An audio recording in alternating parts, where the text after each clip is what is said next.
이제 모세가 백성들을 이끌어서 요단 동편, 그러니까 모압 인근에 있는 땅에 왕들과 전쟁을 하게 됩니다. 이제 2장 뒷부분에 이제 26절부터 보면은 헤스본 왕 시온과 싸우는 그런 내용이 나와 있습니다. 율법에 보면은, 율법에 너희들이 전쟁할 때 그냥 막 들어가서 진격해서 싸우는 것이 아니라 항상 이 하나님의 백성이 전쟁할 때에는 그 전쟁하는 지역에 가서 평화를 청하는 것입니다. 그리고 그들이 듣지 아니하면 그러면 전쟁하는 것인데, 하나님께서 그 에서의 후손이 살고 있는 그 세일산에서는 전쟁하지 말라 그런 말씀하셨잖아요. 그리고 모압 자손들과도 싸우지 말라. 그것은 아브라함의 조카 롯에게 주신 기업이기 때문에 그들과는 다투지 말고 그들에게 평화를 구하고 그들에게 음식을 사 먹고 물을 사 먹고 그러면서 그 땅을 지나가라, 이렇게 말씀을 하셨잖아요. 근데 이제 다른 그런 족속들은 해당 사항이 아닌 거예요. 그래서 이제 갔을 때에 헤스본 왕 시온에게 가서 거기서 이제 평화를 청하는 것입니다.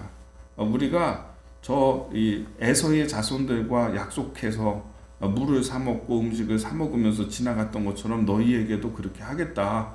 다툴 생각 없다. 그러니 우리는 지나가기만 할 테니까 너희들 그냥 우리와 평화 협정을 맺자. 이렇게 이제 청했어요. 3장 처음에서부터 이렇게 1절에서부터 쭉 보면은 이제 바산 왕 옥과도 그렇게 청하면서 지나가는데 말을 듣지 않습니다.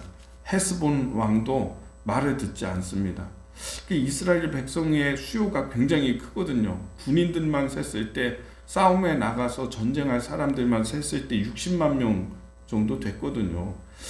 그러면은 이들 바산 왕 옥과 또 헤스본 왕 시온의 입장에서는 그들이 평화를 청할 때에 그 얘기를 받아들여야 되는데, 재밌는 이야기가 나옵니다. 2장에 보면은 헤스본 왕 시온이 2장 30절에 보면은 하나님께서 그들의 성품을 완강하게 하셨고 그의 마음을 완고하게 하셨음이 오늘날과 같으리라, 이렇게 되어 있어요.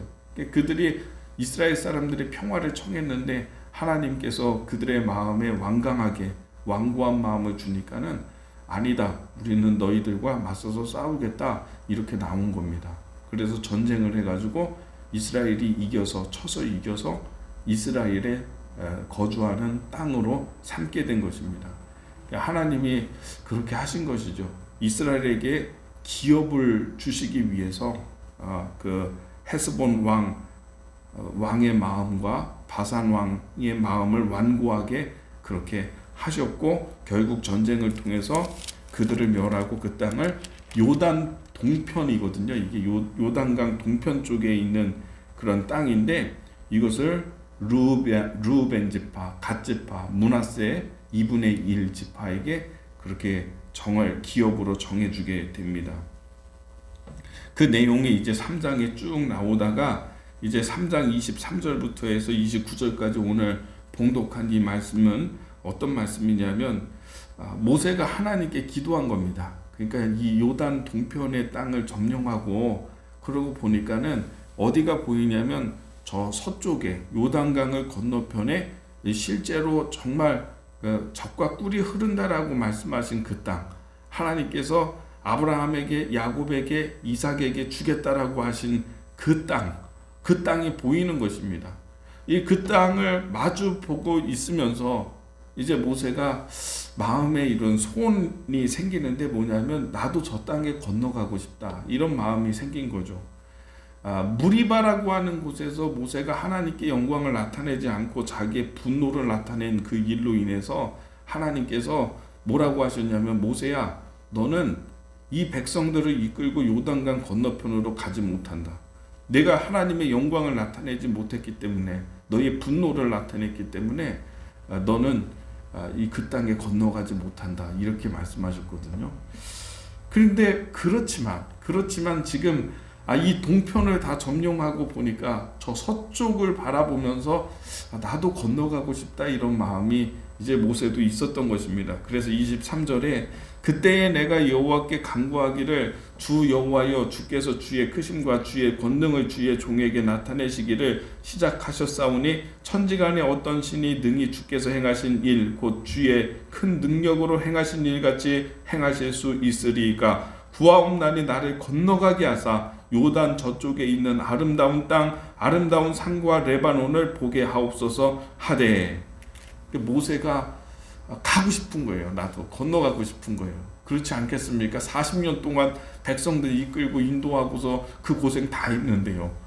이제 그 목전을 지금 앞두고 있는 이때에 나는 건너가지 못하는 그런 상황 가운데 안타까움이 생긴 것이죠. 그래서 하나님 저도 좀 건너가서 그 땅을 보게 해주십시오. 이렇게 청한 거죠. 하나님이 그때 이미 오래전부터 너는 못 건너가 했는데 그럼에도 불구하고 그런 마음이 생기니까 이제 모세가 간절하게 하나님께 구했습니다. 근데 하나님의 대답이 무엇이냐면 26절입니다. 여호와께서 너희 때문에 내게 진노하사 내 말을 듣지 아니하시고 내게 이르시기를 그만해도 족하니 이 일로 다시는 내게 말하지 말라. 이렇게 말씀하셨어요. 허락하지 아니하신 거죠. 참 모세가 얼마나 한이 되겠습니까? 근데 제가 이런 설교를 전에 있는 교회에서 했더니 한 권사님이 참 모세가 그렇게 이 성경에 대한 이 사건과 이입이 너무 됐나 봐요. 눈물을 좀 흘리시면서 그러시는 거예요. 하나님 모세 한번 건너가게 해주시지. 그 노인네 거기 그 땅 건너가가지고 얼마나 사시겠다고 이 감정이입이 너무 되셨나 봐요. 왜 그런 거 허락하지 아니하셨을까? 그게 뭘 어려운 거라고 그냥 건너가면 되는데 근데 하나님께서는 허락하지 아니하시고 여기서 그만 됐다. 이 말하면 됐으니까 다시 말하지 마. 이렇게 딱 얘기를 한 거예요. 그래서 모세는 어떻게 합니까? 이 신명기 34장 6절에 보면은 하나님 말씀대로 이제 죽을 때가 되었을 때 설교 다 하고 이 신명기 설교 다 하고 마치고 이제 몸 다 세약하게 돼서 하나님의 부르심을 받게 되었을 때 세일 그 비스가 산 그 모압 땅에 산이 있거든요. 그 비스가 산의 꼭대기에 올라가서 거기에서 이제 부르심을 받고 그 요단 서편에 있는 땅을 바라보면서 그 동편에 있는 땅부터 해서 서편까지 다 바라보면서 모세가 죽죠. 하나님의 부르심을 받는데 뭐라고 돼 있냐면 모세가 죽은 장소를 아는 자가 아무도 없다 이렇게 돼 있어요. 그러니까 모세는 혼자 죽은 거예요. 가서 혼자 죽은 거예요.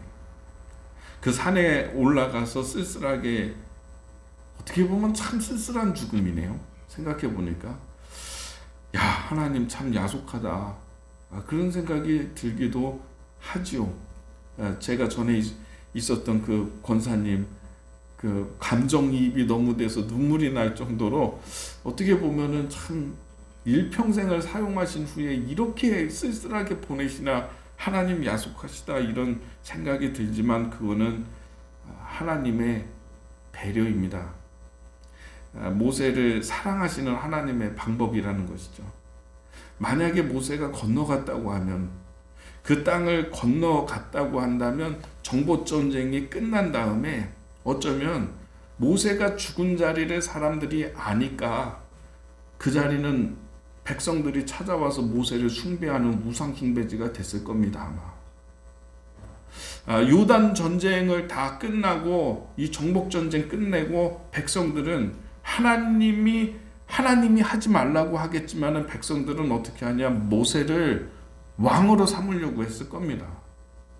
이 모든 성공과 모든 승리를 모세에게 돌리면서 이런 시도가 분명히 있었을 거예요. 심지어는 모세가 만들어서 여러분 놋뱀 기억하시잖아요. 구리뱀 만들어서 그걸 들고서 쳐들고서 뱀에 물린 자마다 이걸 보면은 살리라 하고 그런 일이 있었잖아요. 심지어는 여러분 히스기야 왕 시대까지 그 구리뱀을 숭배하는 사람들이 있었어요. 그 막 병 걸린 사람들은 그 뱀의 앞에 나와서 숭배하고 이런 일들이 우상 숭배가 있었다고요. 모세의 매장지가 분명히 밝혀지고 분명히 사람들이 알았더라면 거기는 분명히 우상 숭배지가 됐을 거예요. 얼마나 비극적이고 얼마나 끔찍한 일입니까? 하나님이 이런 것들 다 아시니까 모세야 그만하면 됐다. 너 나에게 쓰임 받았으면 됐다. 거기까지다. 이게 모세를 보호하시는 조치였던 것 같아요. 제가 볼 때는. 우리는 하나님이 거기까지다라고 얘기를 하면은 그러면 멈출 수 있는 그런 믿음도 우리에게 있어야 되지 않는가 이런 생각을 해보게 됩니다. 더 살면 좋겠지만은 하나님이 그렇게 건너가게 해주시면 좋겠지만은 안 건너가는 것이 모세에게 유익이에요. 이건 모세를 보호하시는 일이에요. 이게 계속 사는 거는 그거는 여러분 죽는 일입니다. 내가 계속 흥하고자 하는 것, 내가 계속 살고자 하는 것, 세포라고 하는 것이 우리의 몸의 세포도 이 세포가 한번 생겨서 생성이 되면은 막 이제 분열하면서 세포가 확장하고 증식해 나가잖아요. 커가잖아요. 그러나 노화가 진행이 되고 어느 순간이 되면 우리의 세포가 이 몸의 세포가 이게 죽습니다. 그리고 새로운 세포가 또 생기는 거예요. 그리고 이것도 죽고 또 새로운 세포가 또 생겨나야 돼요. 그래야지 성장이 이루어지는 것이고 생명이 유지가 되는데 죽지 않는 세포가 하나 있잖아요. 암세포. 암세포는 안 죽어요. 죽어야 되는데 안 죽어. 이게 계속 자라려고 그래. 죽어야 되는데 안 죽으니까 암세포가 되는 거예요. 그래서 자기 몸 자체를 죽이는 거예요. 하나님이 부르시면 가야 될 때 가고 하나님이 거기까지 멈추라고 하면 멈추라고 할 때 멈추는 게 유익하지. 히스기야 왕 보십시오. 이사야 선지자가 가가지고 야 히스기야야 너 이제 하나님께서 너 이제 생명 여기까지라고 하니까 죽음을 준비하라 했더니 하나님의 전에 들어가서 벽을 바라보고 15년 그 기도하잖아요. 나를 기억하십시오 하면서 기도를 했더니 간절하게 기도했더니 15년 더 살게 해주셨어요. 15년 살게 해주셨는데 그것이 히스기야에게 큰 또 잘못된 아주 결정적인 일을 저지르는 일을 범하게 되죠. 살려줬더니 갈대아 우르 땅의 왕 바벨론 왕 그 느부갓네살을 자기 그 예루살렘에 왔을 때 그 예루살렘의 그 모든 것을 다 구경시켜 주는데 자랑하고 싶으니까 성전을 구경시켜 주잖아요. 이방인을 성전에 들이잖아요. 성전의 기물들과 금 막 은으로 만든 것들 막 등잔들 성전의 웅장함들 이것들을 그냥 다 보여준 거잖아요. 자기의 궁궐도 다 보여주고 성전도 보여주고 나중에는 어떻게 됩니까? 그거 본 느부갓네살 왕이 이스라엘에 쳐들어와가지고 끝까지 전쟁에서 승리해가지고 성전 다 무너뜨리고 성전 안에 있는 기물들들 거기 필요한 하나님 섬기는 데 있는 그런 도구들 이런 거 다 가지고 바벨론으로 가잖아요. 그러니까 그 하나님 부르실 때 갔으면은 이런 일이 없었을 텐데 이런 끔찍하고 비극적인 일이 없었을 텐데 그러니까 하나님께서 너 거기까지야 라고 했을 때 그것도 우리를 지키시는 일이고 멈춰라 라고 했을 때 그것도 나를 보호하시기 위한 하나님의 조처일 수도 있어요. 너 그냥 거기 머물러 있어라 라고 얘기할 때 그것이 하나님이 나를 위하는 일이고 나를 준비하는 일이 될 수 있는 거죠. 그러니까 오늘 이 모세의 모습처럼 너 거기까지 해 그만 얘기해 라고 했을 때 딱 거기까지 얘기하고 절대 이제 다시는 얘기하지 않거든요. 하나님 말씀대로 다시 비스가산 올라가가지고 쓸쓸히 자기 혼자 죽거든요. 참 은혜가 되는 것 같아요. 저도 안산에서 있을 때 하나님 언제까지 나 너무 막 답답하고 좀 그렇게 했는데 하나님이 지금 돌이켜서 이렇게 보니까 그때 목회했던 한 7년 동안의 시간 동안에 제가 성경에 대해서 성경을 많이 읽게 되어가지고 그때 뭐 한 달에 성경 통독을 뭐 2번 어떨 때는 3번도 하고 그렇게 할 정도로 저는 막 이렇게 성경을 봤어요. 창세기 40번씩 보고 신명기 50번씩 보고 뭐 이런 식으로 성경을 그때 막 봤어요. 궁금하면 다 다 찾아가면서 보고 그렇게 했는데, 그때 그렇게 좀 시간이 있어가지고 했던 것이 지금 목회하면서 제가 뭐 어디에서도 설교를 할 때 제가 그냥 바로바로 성경을 찾아가지고 이걸 연결해서 설명하고 이야기할 수 있는 준비가 하나님이 그때 시키지 않았나 그런 생각을 해봐요. 그러니까 어떤 때로는 답답할 때도 있고 때로는 좀 힘들 때도 있지만은 하나님이 거기 머무르게 하시는 이유가 있고요. 거기까지다라고 얘기하시는 그런 이유가 있어요. 나는 알지 못하지만 하나님에게는 이유가 있다는 것이죠. 오늘 이 모세가 마지막 그 순간 하나님께 한번 들어가고 싶어서 하나님 나도 그냥 밟아보기만 해주십시오. 한번 바라보게만 해주십시오. 들어가서 그런 이야기를 했는데 어떻게 보면은 비정한 얘기처럼 들릴지 몰라도 너 거기까지만 얘기해. 이게 하나님의 모세를 지키시는 길이었다라고 하는 것이죠. 이 말씀을 한번 깊게 생각하면서 우리가 어떻게 기도할 것인가, 또 혹은 우리의 삶 가운데 구하고 두드리는 일에 대해서도 하나님께 맡길 수 있는 그런 믿음이 있기를 주님의 이름으로 축복합니다.